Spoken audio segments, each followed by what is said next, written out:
Welcome to everybody. Before we start our program, I would really like to acknowledge the extraordinary time that we are in. A combination of being in an ongoing pandemic and at the same time being in the middle of what we hope is a tipping point on anti-racism. It's a very challenging time, and all of this is occupying a large part of our minds. Our objective in this morning's program on the reopening of Cape Cod is to educate us all on what the plans are and how it's affecting various parts of our economy. With health being the top priority, it's extremely important for us to understand the impacts on our Cape economy, especially during the summer months, and how we can help. Linda Markham, president of Cape Air, will be our first presenter. We'll hear later from our other three discussants, Ayana Parent, Jen Villa, and Shireen Davis. Linda is president of Cape Air. She's been a member of both the state and local task forces on reopening. She'll speak on the objectives, recommendation, and work of the state task force and its relationship to the local group. I just want to re-emphasize a couple of things that Maggie said about there'll be time for Q&A for Linda after her presentation. You can submit questions via chat at any time, and Andy will be collating the questions and asking them during the Q&A period. Linda? And thank you, Sue. You know, just before I get started, there's a few things I just want to say on a personal note, and acknowledging what you said, Sue, with regards to what the country is going through right now, not only during the pandemic, but the unrest across the country, which has been very unsettling for all of us here, and in particular for us on the Cape and what we've been going through. Three things I really want to cover today, and Maggie, I'm going to ask if you could put up my presentation, please. Sure. I'm going to talk a little bit about a high-level overview of the governor's task of the advisory board. So I'll talk a little bit about what the governor's task was to the advisory board, and then I'll talk about the collaboration between the Cape and Islands task force. So just on an overview, while Maggie is still getting the presentation up, on March 10th, the governor declared the state of emergency. And on March 14th, they established the COVID-19 Command Center. On March 23rd, all non-essential businesses were closed. And then on April 28th, the governor appointed the Reopening Advisory Board. Maggie, you can go to the next slide, please. And then on May 18th, the Reopening Advisory Board delivered our plan to the governor's office. And as you can see by this slide, in Massachusetts, what was the third largest hit state in the country. So as Sue had mentioned, this was a real health crisis, and part of the governor's work was really to make sure that we as an advisory board, our first consideration was to the health and well-being of our citizens in the Commonwealth. So as we were developing our plan, we put the health first, and then secondly, looked at how we could come into a phased approach. If you go to the next slide, Maggie, you will see that the advisory board was made up of a number of officials in the public health area. And I will stress again that the health and wellness of the Commonwealth was on the forefront of the governor. And Dr. Monica Burrell, who is the commissioner for the Department of Public Health, she was very influential in the reopening plan. We also had municipal leaders and government officials in education, and then the business community. So there was a small group of us that comprised of 17 individuals across the state that met. Maggie, you can go to the next slide. We met and we heard testimony from more than 75 businesses, associations, labor unions, nonprofits, and community coalitions. We also had reviewed over 4,600 submissions of written submissions that came to the advisory board. And that was from associations and businesses across the Commonwealth as well. So we engaged with our stakeholders and we analyzed information. We had over 45 Zoom calls. Again, it was a very short period of time that we had to come up with a plan. We had less than a month. If you go to the next slide, Maggie. So really what we did was we came at this with a phased approach. And really resonated with me was what the governor had said early on was patient urgency. And so as we looked at the phased approach, we wanted to make sure we left time in between every phase so we could really look at the health statistics before moving into the next phase. If the health statistics prove to start to see a surge in hospitalizations, particularly ICU beds, we would have prolonged the next phase. Fortunate enough for us, we have not had to do that yet. We are now in the second part of phase 2, which is the cautious phase. And then in early July, we're going to be going into phase 3. Now, even though the advisory board, our plan was delivered on May 18th, we continue to meet as a group to review some of the health information before going into the next phase. As you will see, there is a minimum of 3 weeks in between each phase. If you go to the next slide, Maggie. So these are the areas that we really looked at with every phase. Social guidance, the high-risk populations as defined by the CDC, the gathering size, and the travel restrictions. As you can see in phase 2, we're still in the cautious phase. The recommendation is for high-risk people to continue to work from home if it's possible and limit travel, non-essential travel. And then the gathering size currently is still at 10, but is going to continue to be evaluated during each phase. So we really, Maggie, if you go to the next slide, I'm very fortunate enough that I serve on the Cape Cod Chamber board, and I'm currently the vice chair. And I have a very good working relationship with Wendy Northcross. She became very involved as part of a partner for me in the advisory board. In fact, I was able to get her on a subcommittee representing Cape Cod and the businesses of Cape Cod. And then Wendy, along with the Cape delegation and the Barnstable County, formed the Cape Cod Reopening Task Force. The task force meets twice a week, and they have also been able to submit valuable plan information through me to the advisory board. We have received over, dozens and dozens of information from the business community here on Cape Cod that we have been able to submit to the advisory board. So I want to just take a minute to thank Wendy and the Cape delegation and the Barnstable County. They continue to do really good work for the Cape on the reopening plan. So if anybody has information that they want to share, you could certainly go through Wendy or come directly to myself, and we can share information through the state. If you go to the next slide, it really just gives you some additional information and the website that you can go to, which is the mass.gov reopening plan. They have templates available for businesses. So businesses have information that they can go through that include the different business sectors. So all of that information is available on the .gov website.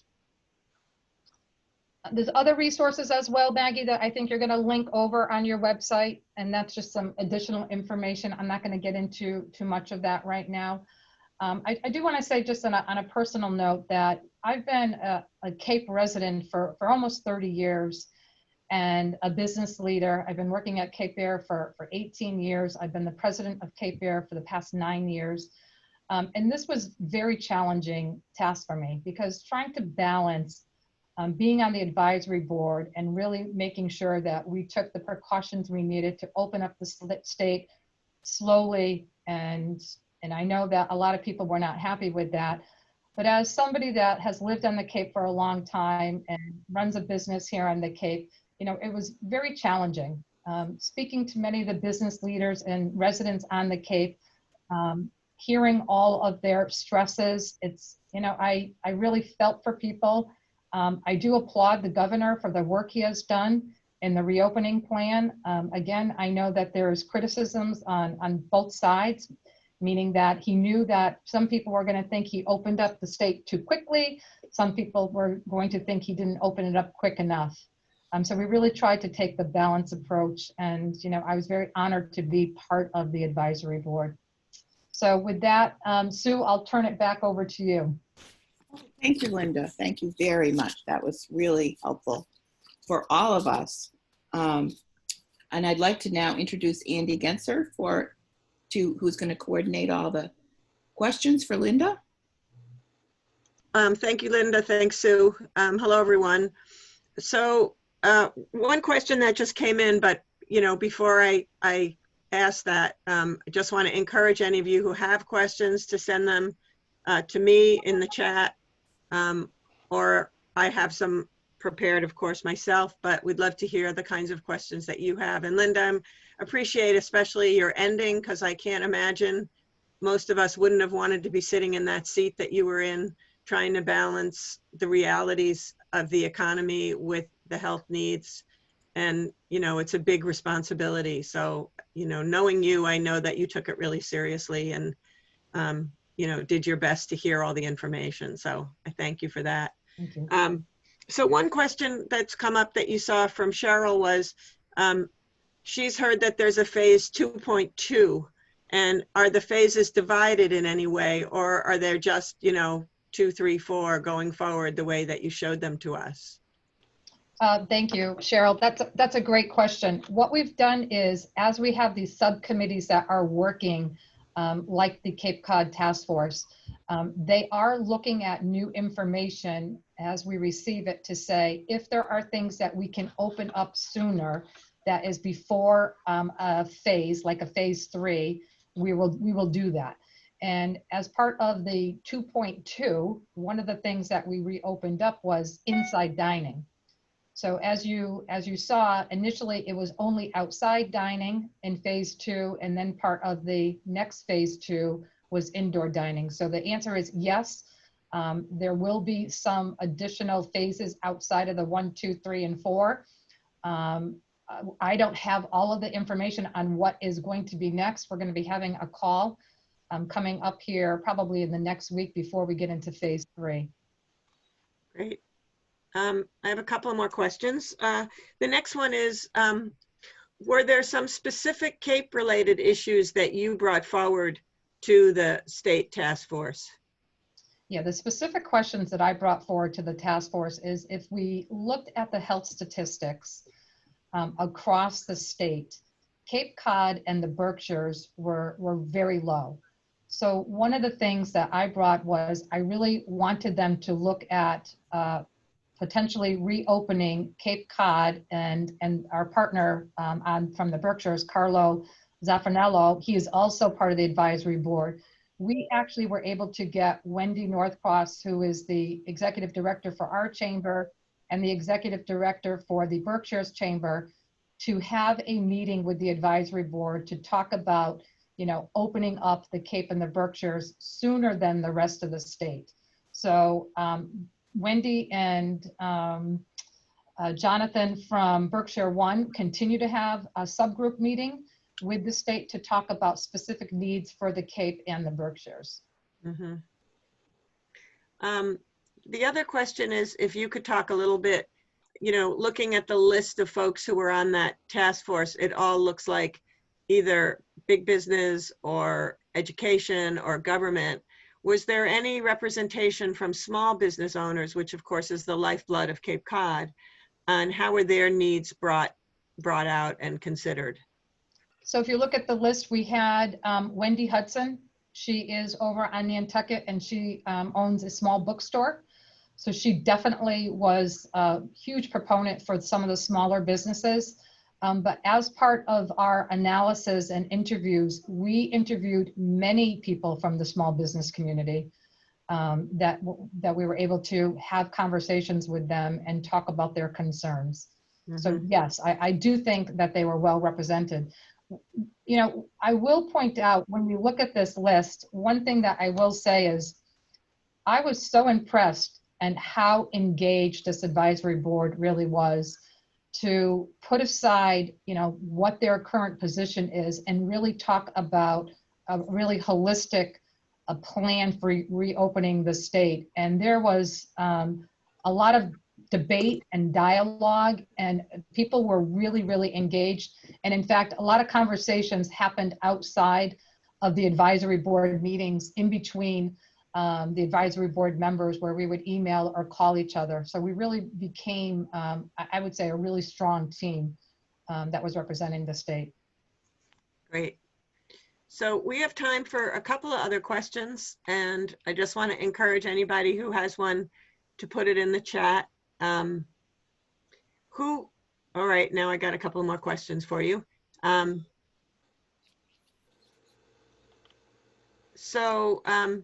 As we know, Cape Cod is not all the same. It's very different regional issues, et cetera. And the question is, are local elected public officials willing or able to have an impact on what's happening town by town? And I know, most recently Yarmouth, and I know Mark Forrest is on this call, towns have done some of that. So, and I know that Shireen Davis is going to address that a little later in her remarks, but any comment you want to make about that, Linda? From the work that we did as a state, I believe that the governor and the lieutenant governor really wanted this to be a statewide plan and not have individual plans in the different districts. However, it was very clear early on that enforcement was going to be very difficult to do, and they were really hoping that people would look at the plans and be able to follow those guidelines as outlined by the governor. Okay. So we have another comment question, which is that one of our attendees, Florence, read that city health officials were concerned that the North End restaurants weren't following the required guidelines, and so they would be doing unannounced inspections and would take action on the spot. Are restaurants on the Cape being monitored in any special way that you know of? I have not heard that. Okay. Not that I'm aware of. Might be a good thing for us to find out. And I mentioned, Yarmouth briefly, and I guess the question that's come up is, how will what Yarmouth is doing affect the Cape as a whole? And I don't know if you want to comment on that. And we have Mark on the call, who's a select board member in Yarmouth, and we could put him on the spot to comment. But let's hear from you first, Linda, and then I imagine in her remarks a little later, we'll hear more about that as well. Any comment you want to make about that, Linda? I think the only comment that I would make is that, the Cape has a reopening task force. Again, the Cape delegation, the Barnstable County and the Chamber have really all come together, and I think that they have a very good plan. My hope would be that the entire Cape work together as one on the reopening plan, but that's my personal opinion, Andy. Mm-hmm. So I would defer to Mark and any comments he has to make on that. Yeah, Mark, do you want to, there's a couple other questions in the chat. Do you want to make any comments? Not to put you on the spot, but this is a conversation, so. Well, you can certainly put me on the spot. That's not a problem. Thank you. First of all, this is great. I'm glad you're doing this. I think it's worth observing that so much of the implementation of this really takes place at the local level. And there's a significant amount of communication between those that are either being regulated or advised and those that are working in the various town halls all throughout the Commonwealth. And so the challenge is to make sure that the boards of health, the health agents, the local officials, everyone really understands their role, their place in all this, and to make sure that they communicate appropriately and clearly to the businesses and the others that are affected by this. So there's so much that happens at that level that people need to understand. Now, in some communities like ours, the select board has adopted to take certain positions that I don't necessarily agree with, and my concern is that it creates confusion. And what they've done is they've gone beyond their authority.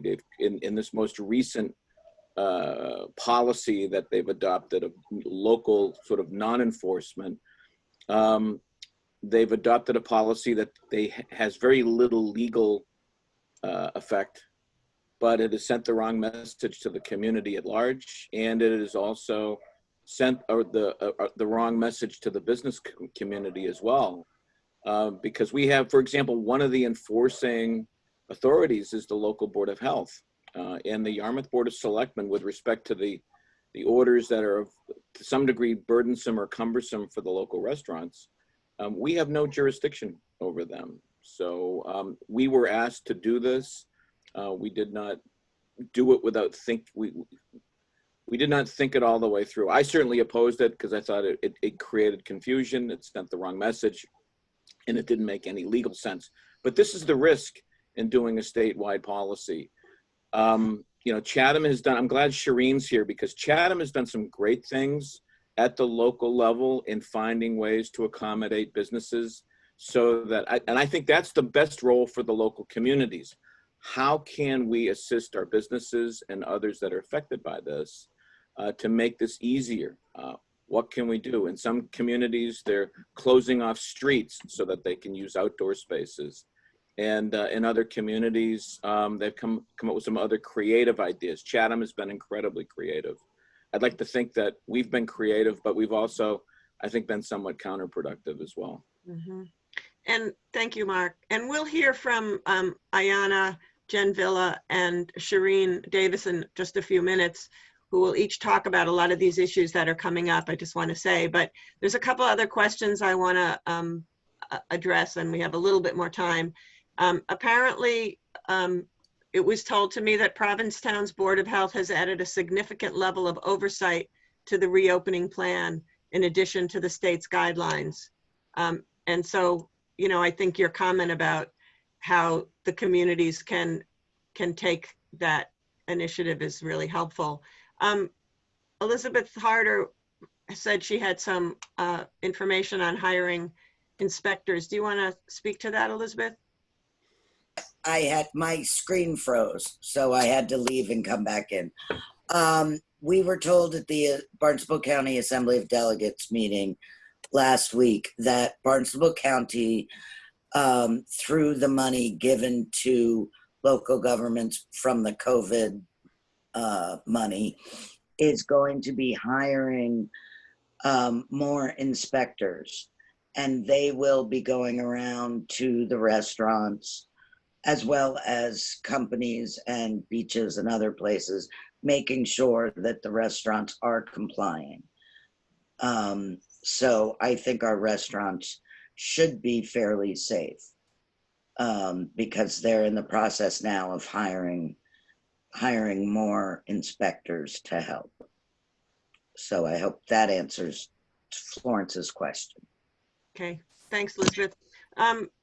There's a kind of comment question, and I know this is on a lot of people's minds, so I want to raise it. And it may be a question we want to circle back to at the end, but you know, this question about safety for all of us. We know that there are some communities, some states, California, Florida, and Texas, where they're hotspots.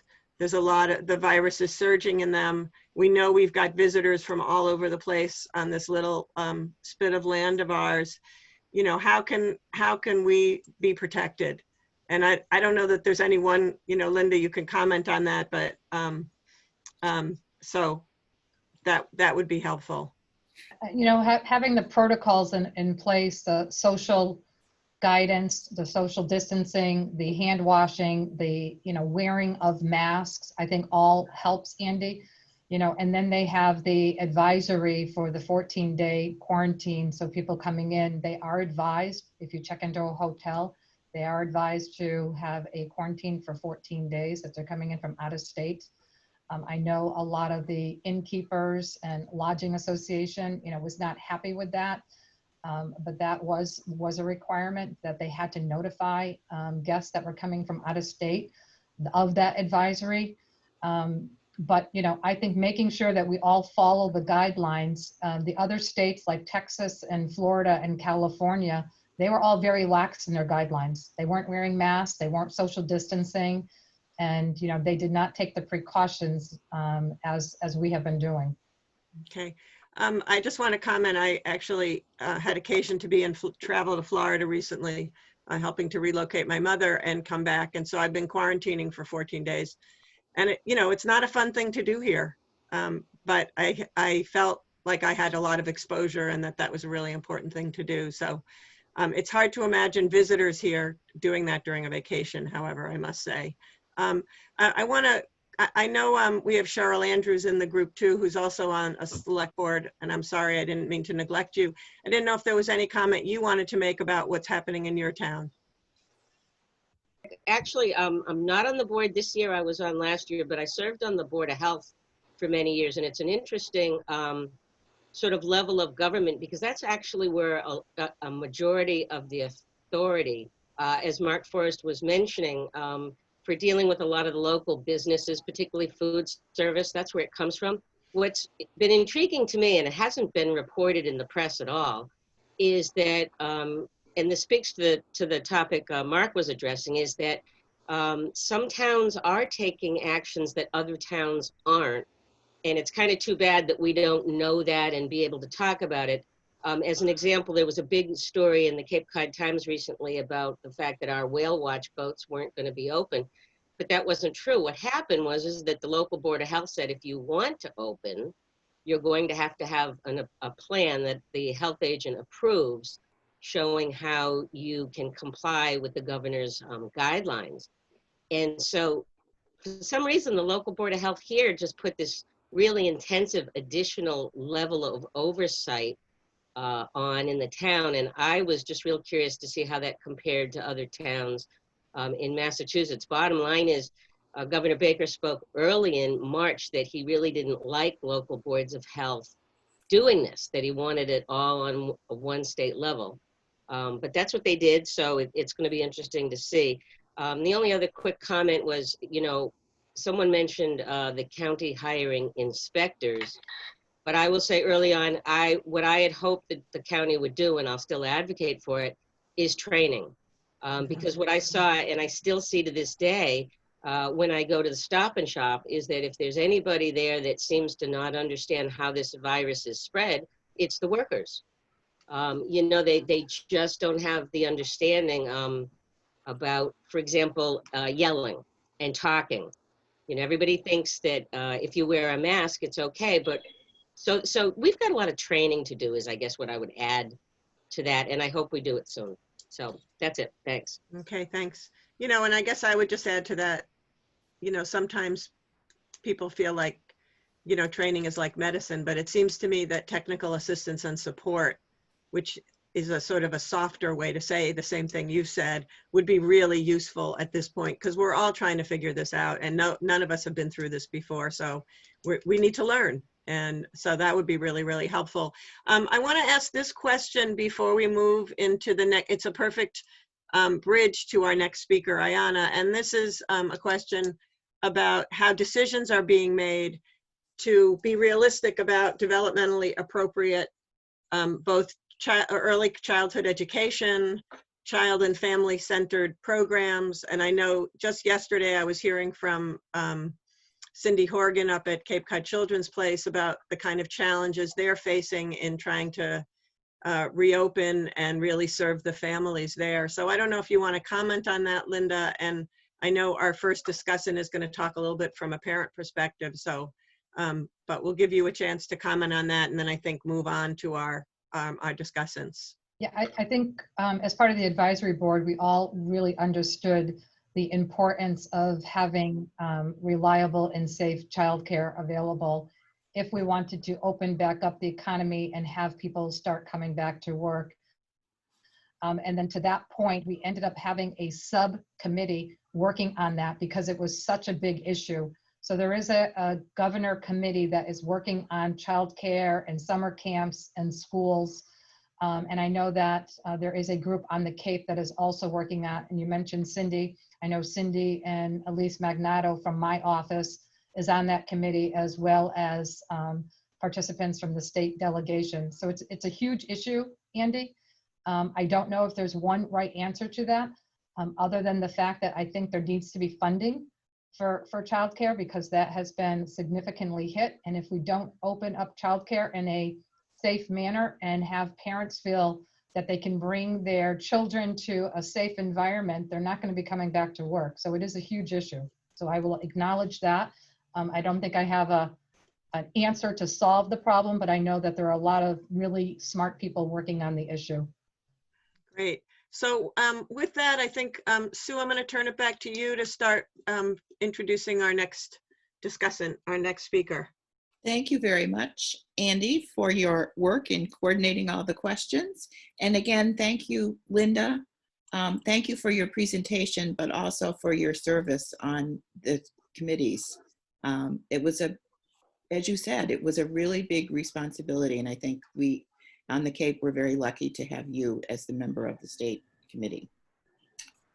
Our other speakers, I'm going to introduce all three of them at once. Our three other discussants are Ayana Parent, who is a parent, and she's going to talk a little bit about that. She's also a licensed independent clinical social worker, a certified school adjustment counselor, and a certified fitness instructor. And she owns Be Free Coaching and Wellness. And she is going to speak about being a parent and a small business owner through the pandemic and into the new norm on Cape Cod.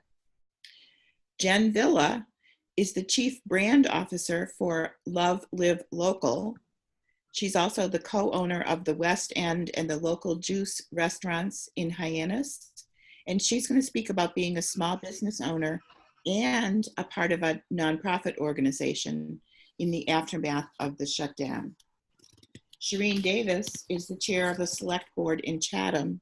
She's a member of the Cape Reopening Task Force and another task force that works from the elbow on. She's going to discuss town leadership in assisting residents and businesses living in our new normal on Cape Cod. So, Ayana, would you like to begin?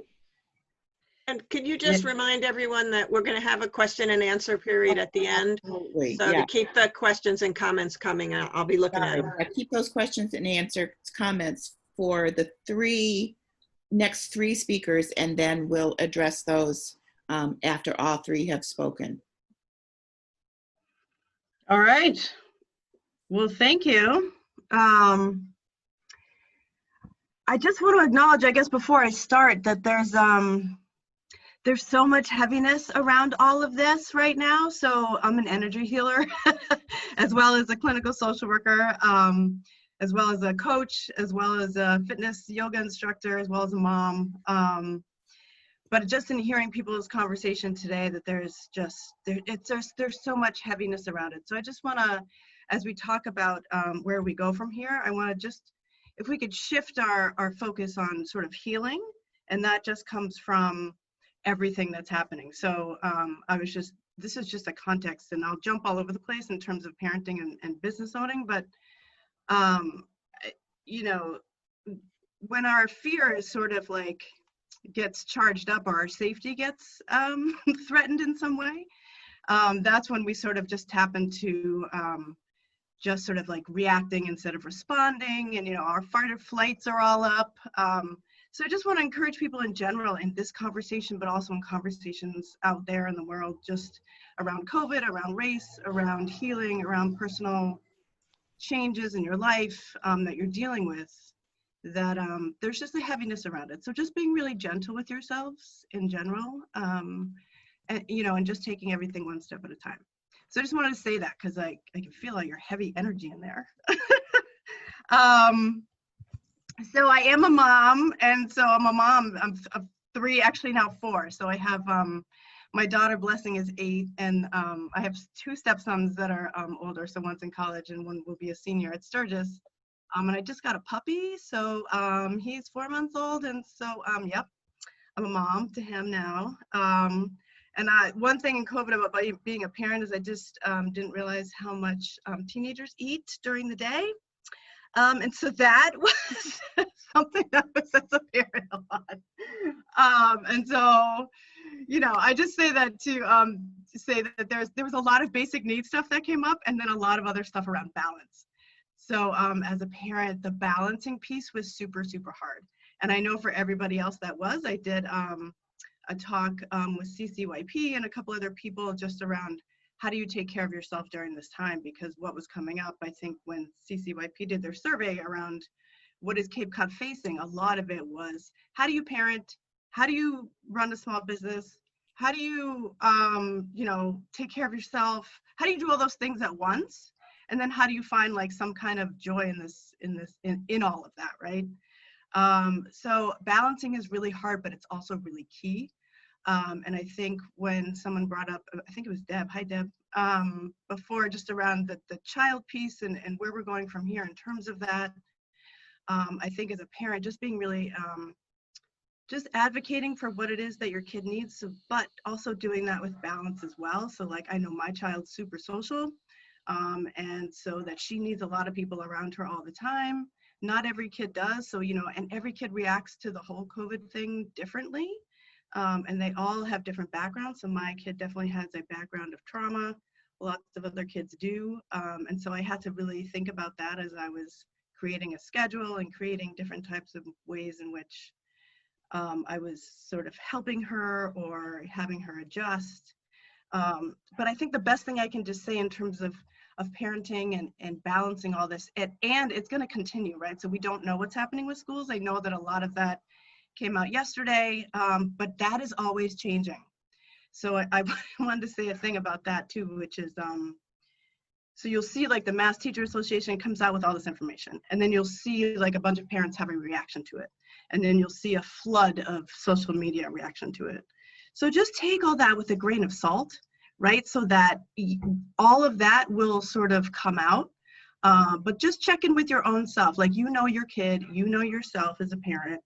Like, do what is right for you. A lot of people are going to choose to home parent or homeschool just because that's where they feel safe. Totally fine, right? So just kind of, if we can ground ourselves, I know I talk all about healing and breath work and meditation and mindfulness, but I think that those tools are really key right now in terms of just making decisions, because everything feels so ungrounded.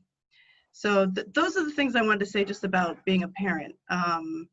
And the last thing about being a parent is also, so taking time for yourself is is key. So making sure we do that. Finding time alone as a person, as a parent, right? So like for the first 2 or 3 weeks of COVID, I realized that I hadn't spent any time alone. So carving those times out, even if it's 15 to 20 minutes, is super key. And then as a business owner, I think, it's all fluid, so it all kind of connects together. But, adjustment is huge, right? And revenue is huge. And we had to look at it in a completely different way. So that word pivot got said a bazillion times. And you'll see like business owners are like saying, like, if I hear that word pivot one more time, right, it's just getting agitated. But I think adjustment is where we're at, right? So it's just kind of letting go of expectations altogether, whether that's a parent, whether that's how much you produce as a business owner, whether that's, what you do on a daily basis. Some of that just needs to kind of come to smaller pieces and chunks, right? So we're all really super overwhelmed right now on all levels, right? So isolation does that to you, having people feel like some of their freedoms are taken away. People feel like they're out of control or they're not in control. And so, getting dynamic, and I think the word creative got brought up. I had to think outside the box in terms of be free, right? My whole mission is around having people be free and hugging each other. And there's a lot of community building around being really close. And so you have to really sort of shift in a way that, and I think for business owners, which is super key, is how to stay with your mission in COVID with this adjustment. So I had to really sit down, and I meditated over this many times about how to reopen while staying with the mission, while keeping people safe at the same time. So I think that's just really important. It's that when we're making decisions about reopening and what that looks like, to make sure that when people come back to the space of Be Free, that they still feel free in that space, but because we made it safe in a way where there's distance enough where we're safe, but we still feel like a community. And so in order to make those decisions, I had to just really sit with that for a while. And I think it's okay to get really creative about other ways to make revenue if in fact that's not going to meet my mission. So, you know, maybe I don't open for the summer, maybe I just do outdoor stuff, and maybe I have conversations with people about, you know, that's really working really well, and, you know, really opening up more conversations about race and healing and meditation. And so maybe that's sort of the model, and really just staying close to sort of what meeting the needs of the service that you're providing, like meeting the needs of the community. And for any business, just really getting really clear on what it is that the service that you're providing, like what are your customers actually, what do they need right now? And then how do we really do that really well in a very simple way? I'm going to end there. I said a lot. That was great. Thank you, Ayana. Okay. Hopefully we all feel a little less heavy after we eat. That's great. And our next speaker is Jen Villa. Hi, everyone. Good morning. Thanks for having me. I'm honored to be a part of this important conversation. As mentioned, my name is Jen Villa. I am co-founder of Love Live Local. I also co-own the Local Juice and the West End Restaurant, all in Hyannis. So lots of businesses to navigate during this scary time. Quick backstory is I spent my summers growing up here on the Cape with my family. And then when I went off to college, this became the home base.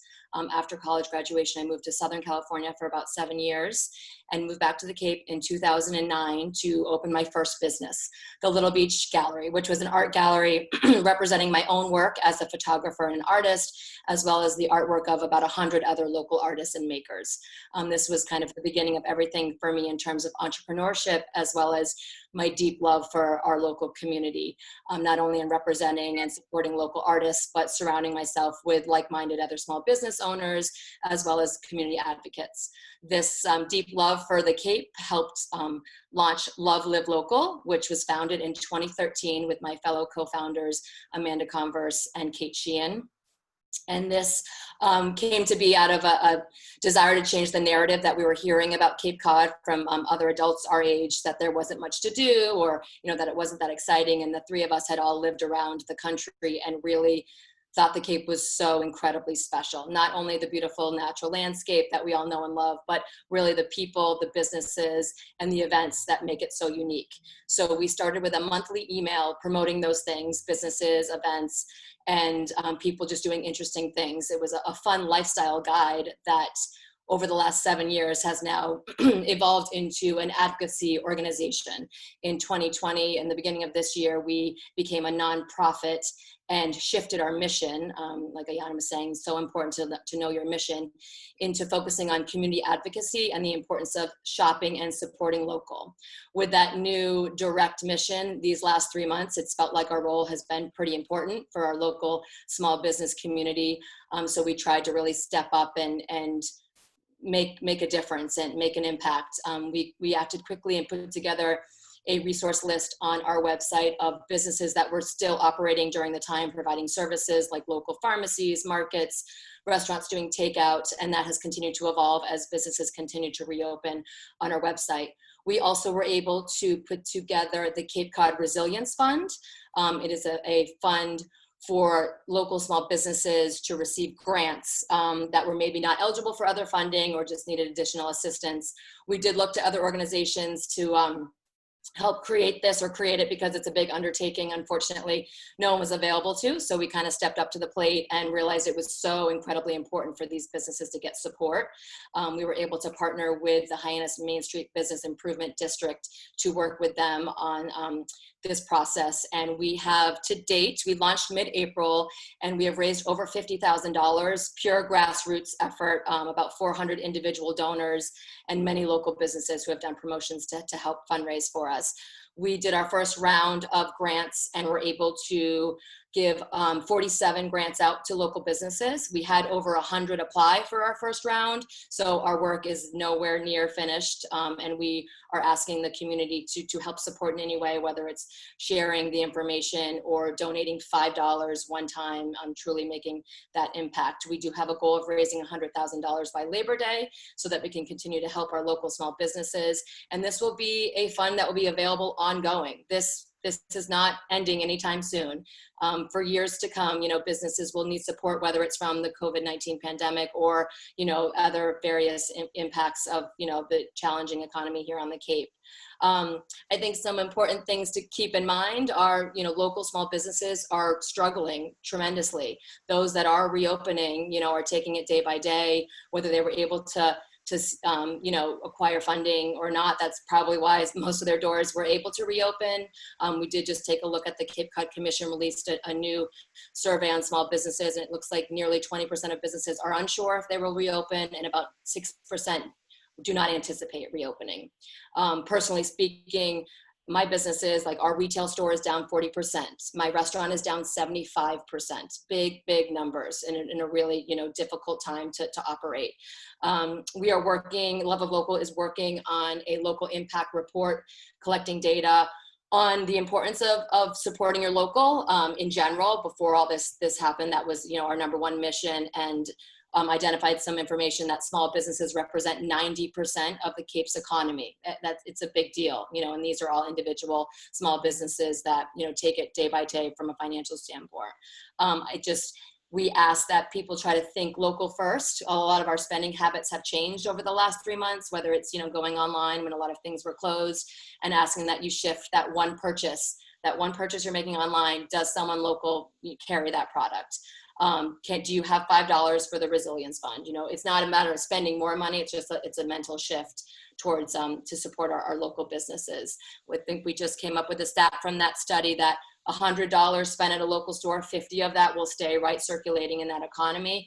A non-locally owned store, $13 of that $100 will stay in the community, and purchase online, $0. So Amazon, your $100, $0 comes back to us, this fragile Cape Cod economy. Like Ayana said, this is heavy stuff. We've had to adapt as consumers and as business owners. So I think if we can kind of meet where we are all with compassion and just go along the journey saying, we need to help each other, but we need to help ourselves first, and just show up for ourselves individual to be able to feel safe and supported in our community. But just try to really think about, if you are making choices that, impact out and about in the world or online shopping, like how can you help support your local community in doing those things? So thank you.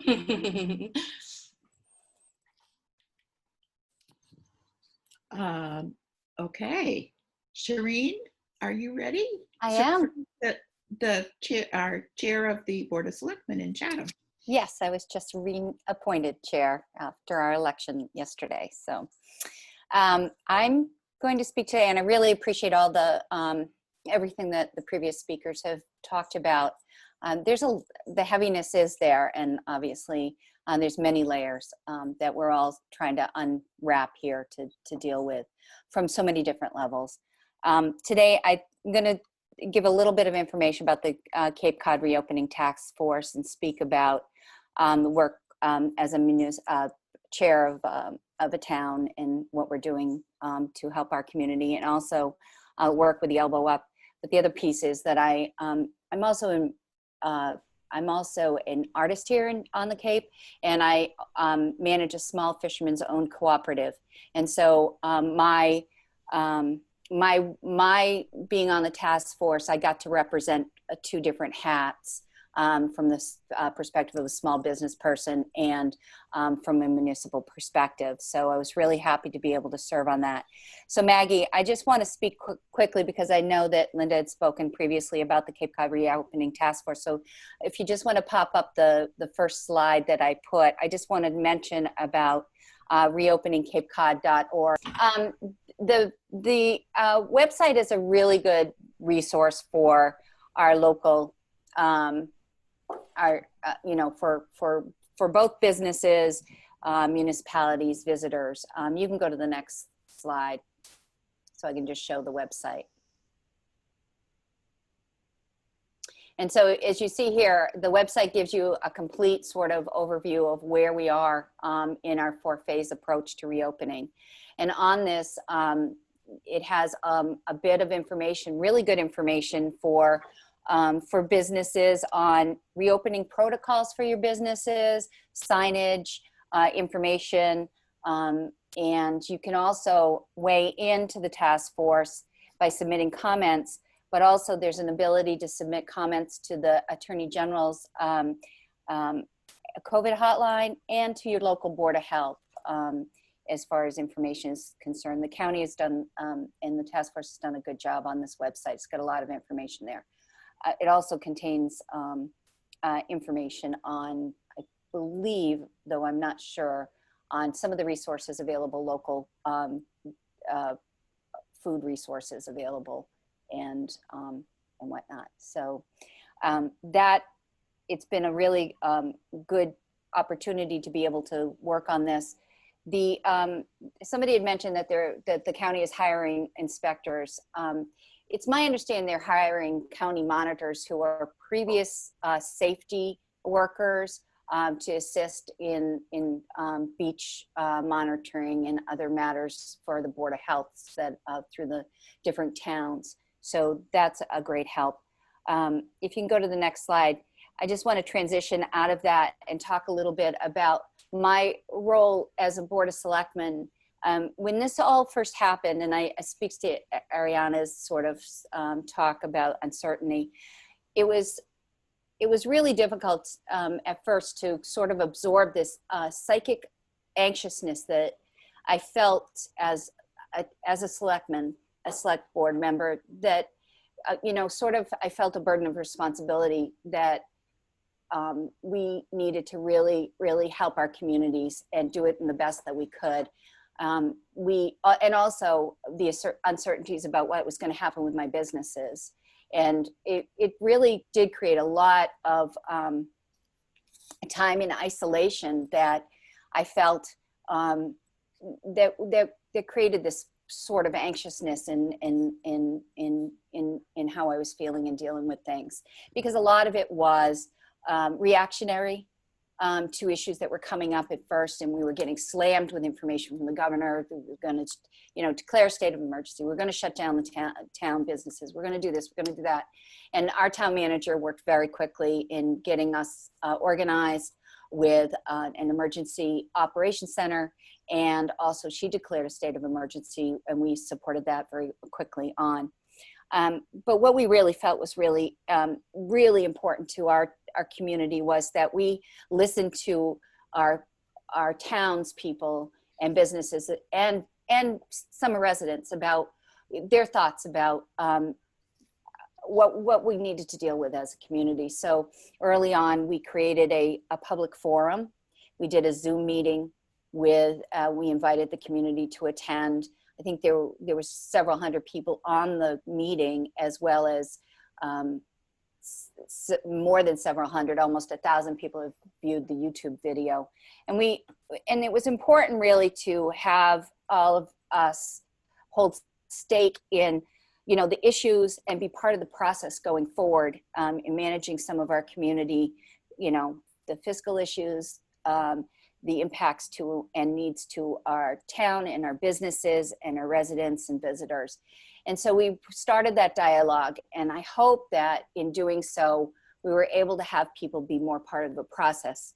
And when you have to manage expectations for people, even if it's bad news, as long as they get that information up front, they feel more in control. And it certainly was a goal of us to conduct the forum.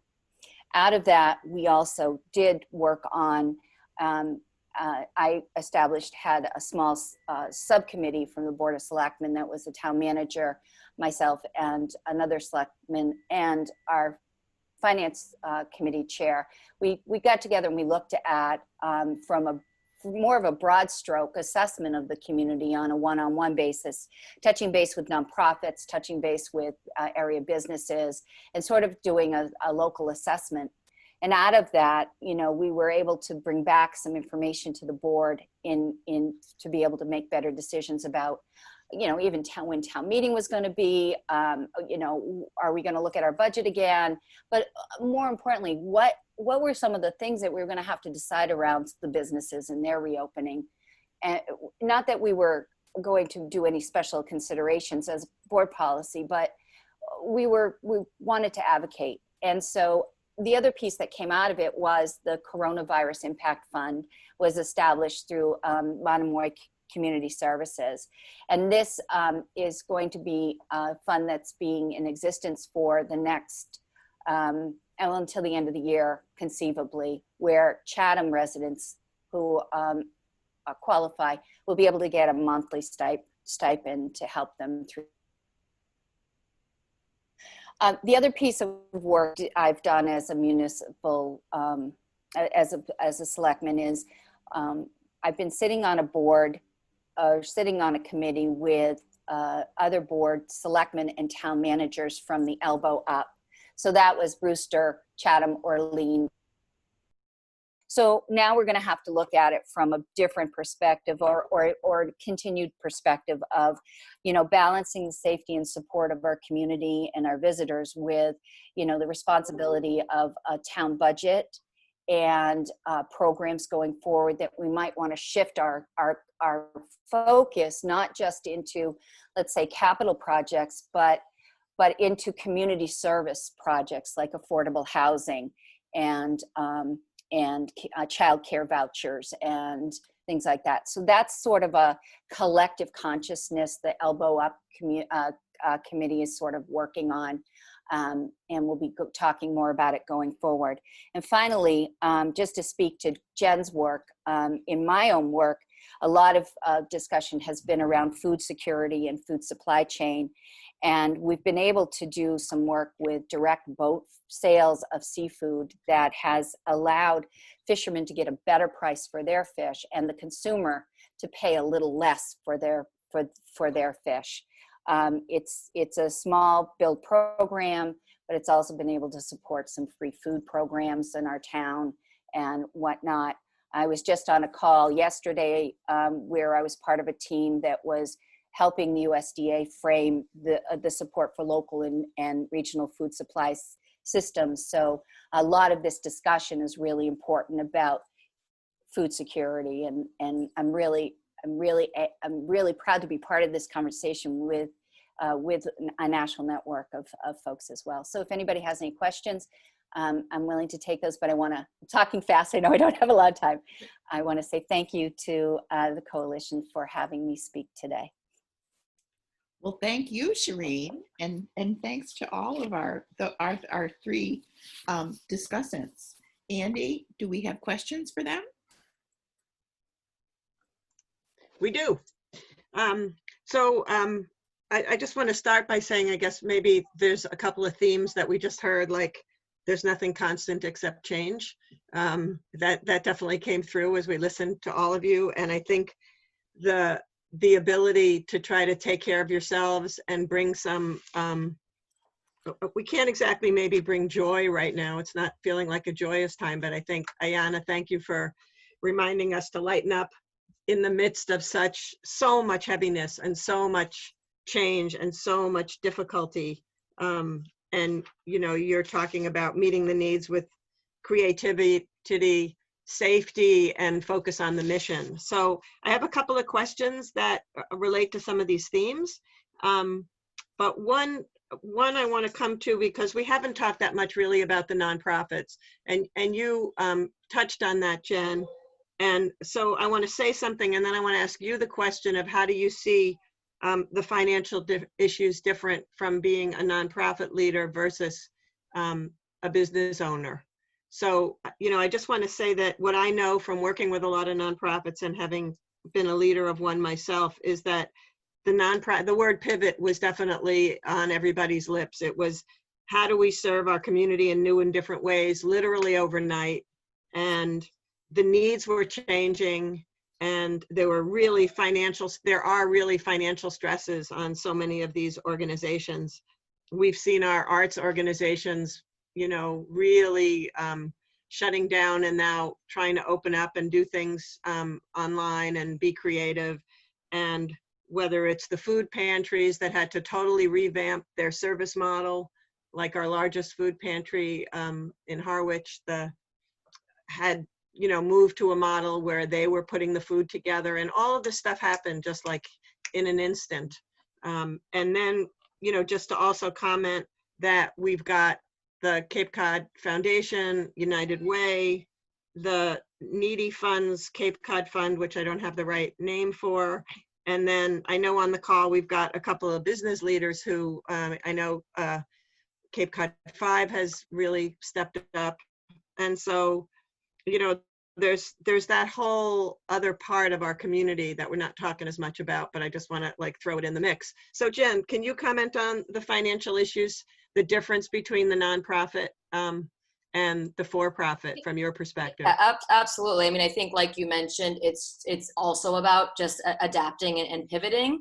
So many nonprofits are reliant on events and ongoing donor sponsorship. And so all of those were kind of thrown up in the air. I think organizations that were able to act quickly and go virtual and be creative and figure out how to retain some energy and support have done well. And this is a time when certain nonprofits can thrive. I mean, they are here to serve our community. So depending on the willingness to adapt and the content of the mission of the individual nonprofits, this is an opportunity to really step up. I think financially there's been some impressive support that's come from people individually and from corporate sponsorships during this time. People that are able to give, I think, are giving, depending on the rapport with the organization and their community of supporters. But I mean, we know the Cape the numbers are staggering of how many nonprofits we have, per population here on the Cape.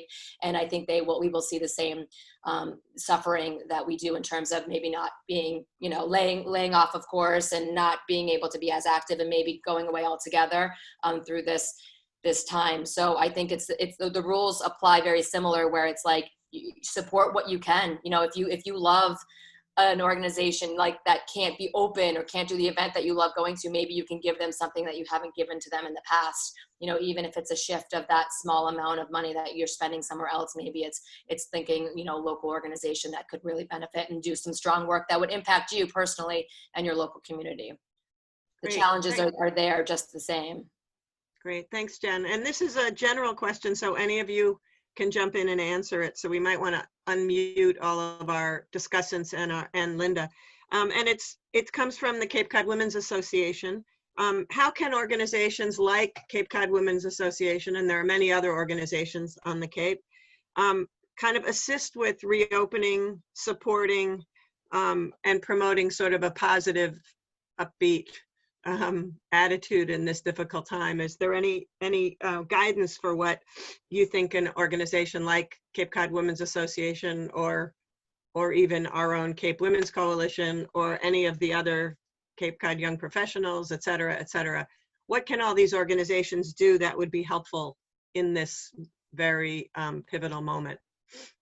I think just a blanket statement would be, collaboration and partnership and reaching out to one another. If you see an organization or a business doing anything, or if anyone has a relationship with someone that feels like there could be an impactful conversation, how can they work together? Can they host something virtually? Can they promote one another? Can there be an incentive that maybe doesn't cost either organization much money, but will really be more impactful online to raise awareness? So I think collaboration, which is something that the Cape is so good at, is more important now than ever. Great comment. Any of the others of you want to jump in with anything? Yeah, I would say, definitely collaboration, and supporting small businesses. So going where you may not regularly go, right? So going out of your town and everyone's like, the Cape's so far, it's really not that bad. So just go to different places. Like everyone's like, you're in Harwich, it's so far. Not really, it's 10, 15 minutes from Hyannis.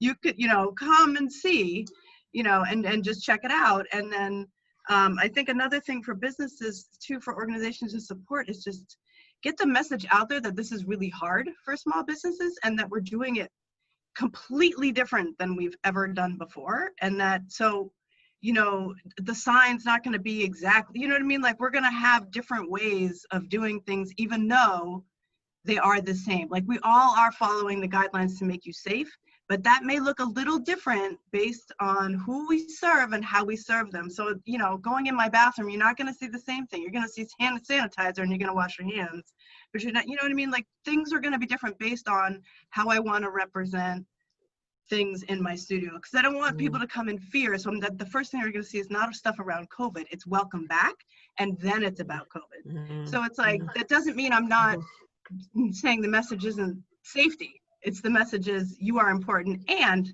we are here to make you safe. So just like being really careful about, you know, not pointing out what business aren't doing, you know, just saying how the experience is wonderful and how you still feel safe after you've gone to Be Free or, you know, the West End, or, you know, the first restaurant I went to was Jen's, you know, just because I love her, but because that's important to do to communities and to share what the experience is like, you know, so posting on social media and saying it was wonderful, it was safe, they, you know, all those things.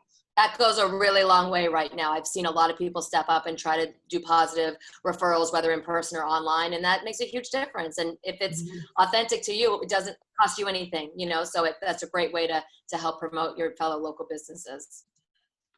I agree. I'm not going to reiterate, but I totally agree. It's build your community and support your community. Great. Thank you. Linda, anything you want to add before I go to the next question?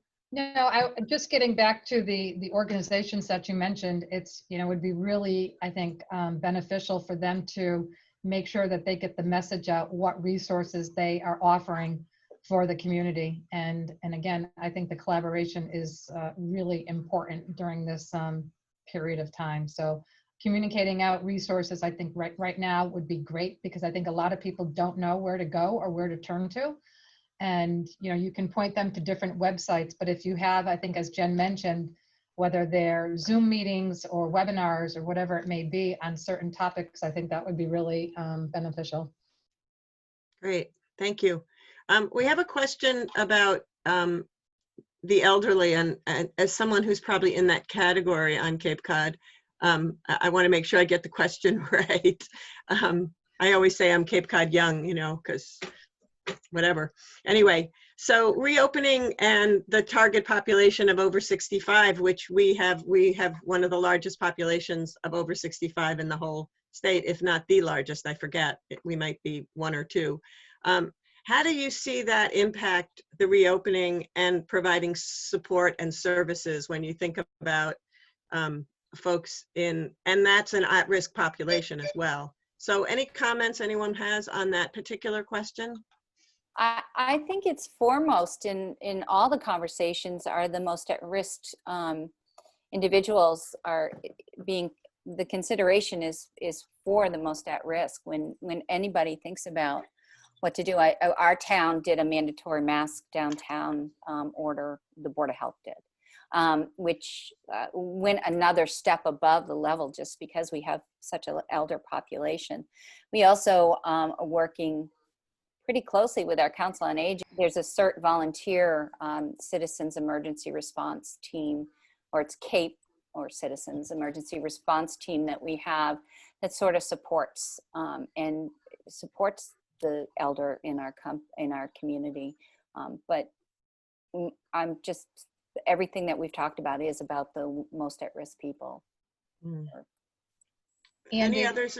Yeah, Andy, this is Linda. I think a lot of the businesses have done a very good job having hours that will allow the elderly to come in and shop when it's less crowded.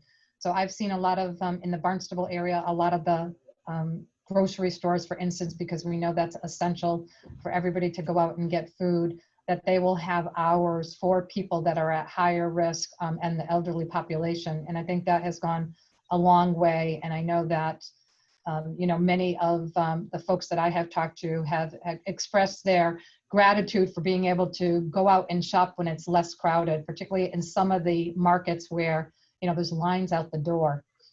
So that's what I would add to that. Great, thank you. We have a couple more questions I want to get to before we wrap this up. So the first one is, is there somebody on the call or one of our speakers can address the testing site at Four Cs and any experience? Has anyone been there? What was the experience like? So I don't know if any of our discussants have had that experience personally, or Linda, if you want to comment on that at all. Sure. Mike Loff is on the reopening task force as well. And I think the Cape Cod Healthcare has done a really outstanding job, not only setting up surge capacity here in Cape Cod to prepare, in the event that we had a surge in COVID cases, but they also stood up the testing site at Cape Cod Community College.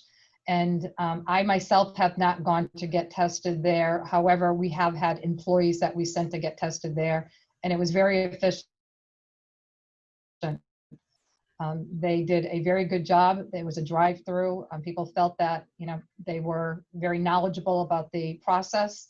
And so I heard all just positive feedback from that testing site at the college. Great, thank you.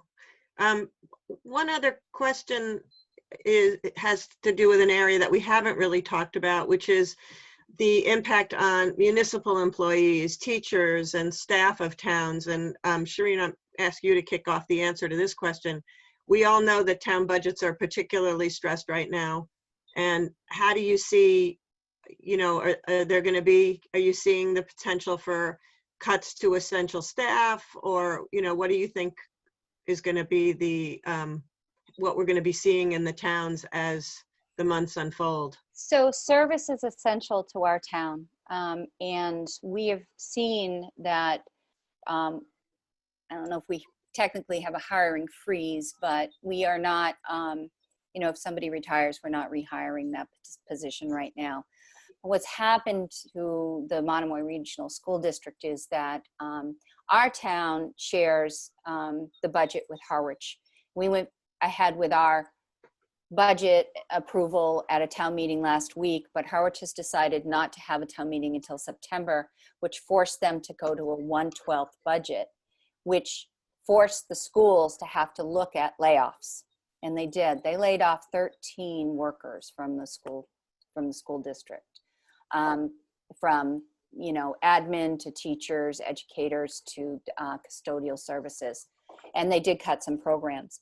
It's going to be inevitable that this happens. I think we just have to be mindful that in order to serve the public, you need personnel to do so. So, it's going to be a challenge to balance out capital projects, balance out our salaries and our employees. And it's going to be a tough one for our financial directors and our town managers. Mm-hmm. Yeah, I don't know if anybody else wants to comment on that. Otherwise, I have a comment that it sounds like Barnstable School District's budget was passed with no cuts from resident of Barnstable. So that's good news.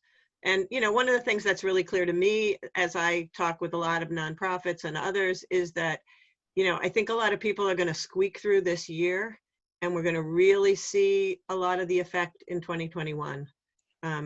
That's sort of a sense that I have. And, what do I know? But, I just think that's very true. Mark, did you want to comment on this? Mark Forrest, if you can get unmuted. Bingo. Thank you. We're anticipating a shortfall for the coming fiscal year starting July. This is in Yarmouth, the town of Yarmouth. We've already had to make some very difficult decisions. We looked at our budget. We estimated a $6 million shortfall over the budget that we had just developed 3 months prior. And we've figured out a way to address that. We have not impacted personnel. And again, this is for the fiscal year starting July 1 to the end of June. What I'm very nervous about is as this continues on, what the impacts will be in the next 2 fiscal years. Towns have done a very, very good job on Cape Cod in terms of managing their finances. We've seen a number of communities, or at least I have. Some of you may know I used to be a town administrator. I work closely with town administrators in the work that I do with Suffolk University. We have an MPA program that works and helps build a bench of town administrators here in the Cape. And as we look ahead, we're going to tap deeper into these reserves. And I honestly believe, as Shireen had said, I think a lot of towns will put their municipal staffs first, but we'll start to see projects on hold, capital begin to be impacted. The $6 million shortfall that we dealt with this year all came out of capital.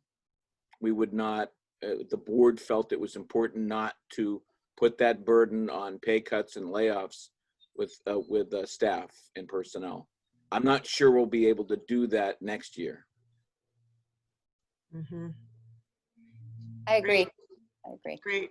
I'm gonna turn this back to Sue Rohrbach, because she will make some final comments and also give our speakers a chance to have a last word. So I want to make sure we're just watching the clock, make sure we're moving right along. So Sue, the chair of the Cape Women's Coalition, you're on. I'm on. Thank you. Thank you very much, Andy. I just want to say thank you right now to all of our speakers. I think that this has really been a fabulous program. And I know that I've learned a lot, and I hope that you all have too. I loved Linda's comment about what the governor said about patient urgency when she was speaking. And as everybody was speaking, I was thinking about that, but also putting in the word thoughtful, and that people are clearly working and acting with thoughtful urgency. And it shows from what you all have been saying and what we've been seeing. And I think that patient urgency, the patience and thoughtfulness, we need to extend that to ourselves too, and be patient with ourselves right now, because boy, we all need it. So I just wanted to ask if the speakers, in 30 seconds or so, do you have comments from yourself to any of the other speakers? Hi, it's Linda. One thing that I did not mention is that I am also a mother of 3 children, and my youngest son finished college as an online student at home. So balancing, I really appreciate Anna's comments about being a parent and balancing work and family life. Anna, even though my son is not a teenager, I can relate to your comment about eating you out of house and home. It's been an interesting journey for him, given what the country is going through right now. It's been very upsetting to him.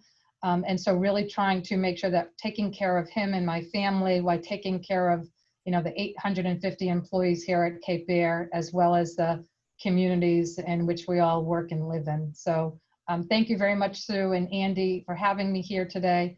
It's been a real honor, and I hope we continue to have these conversations. It's been really great. Thank you. Thank you, Linda. We've really enjoyed having you with us today too. Yeah, I just want to thank everyone for their time. Thank you so much for having me, and thank you all for your, the curiosity and the desire to learn and educate and be better for one another. Any questions that we can answer in terms of helping support local small businesses or nonprofits or collaborations, feel free to reach out to us directly. Amanda and myself we're open. Door policy, our website, which I'm sure we'll be sharing links after the call, but lovelivelocal.com. We'd be happy to answer any specific or general questions about how we can all work together through this time from a small business, nonprofit, and just a community member aspect. So I thank everyone so much for their time.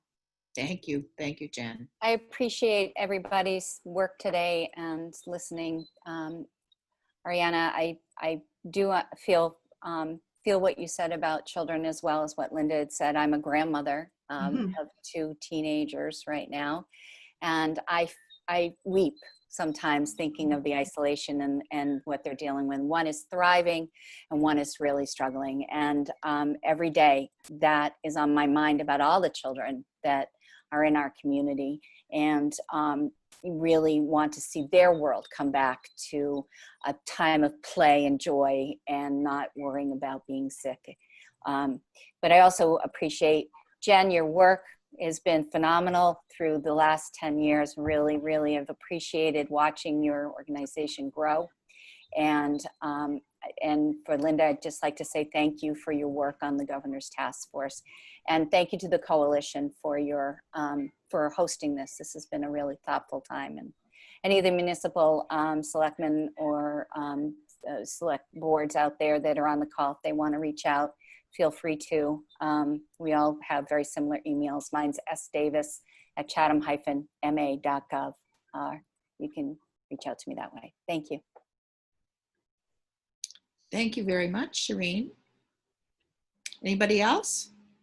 Yeah, I just want to say thank you to having me and everyone on the panel. I don't have any specific comments for folks. I just, I have to reiterate again the heaviness around all of this, and that really taking care of yourself is super, super important, right? Because I'm a coach, and if you don't take care of, we say, number one, which is you, you're not going to be able to do anything else for anybody else. That includes your children and your family. And your children and your family come first, and then you can look outside the box of your business and your profession and all that. Because you're not going to be able to give if you don't have anything. And just making sure that you fuel whatever that is. And I know everyone's like self-care, like what is that, right? It's now this buzzword that's like kind of silly. So I just want to help you define it for yourself so that it basically is, what do you need in a time of, say, crisis or trauma that we're in? What helps to ground you? So that's going to be different for everyone else, for every person. So, for me, it's meditating. I have to have a practice. I even have an accountability group that helps me meditate every morning, because otherwise, why would I do that, right? There's 1,000 things I could be doing other than meditating, but just that making sure that happens for me. So just pick like one of those things that would be for you to help ground you. And then I know just all the race stuff is so hard right now. We're all feeling it. Whatever camp you're on, whatever political party, whatever, we're all having that as a response to being in isolation and COVID. So feel free to reach out to me. Lots of people have. I'm doing lots of consultations with people around race and anti-racism and how to deal with all of this. It fits right into the Be Free model, because we are about just healing and helping and releasing trauma from the body. So feel free to, we are a resource for you in that. Thank you very much, Ayana. That was great. And you lent a perspective, a somewhat lighter perspective to our event, and I hope helped relieve a little bit of the heaviness for everybody today. So I want to thank you all for being here today. Thank you everybody for showing up and listening. Thank you to Maggie, to the speakers, obviously. Thank you to Maggie French for doing all the technical work to make today's program work, and to Andy Genser for her work in setting up the program and being our question manager. The goal of the Cape Women's Coalition is to get more women involved in local government and civic life.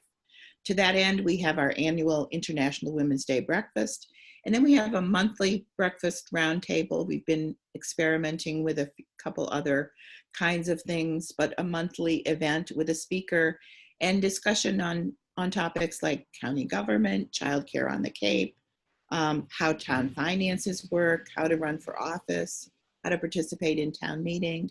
So we hope you'll check out our website and join us for some of these programs. Since we're working to get more women involved, we like to end our programs with a call to action. Again, I'll reiterate that the idea of thoughtful and patient urgency. I just thought that really resonated with me. Today, we urge you all to get involved in the many ways that are important right now to help sustain and support the local economy by shopping local.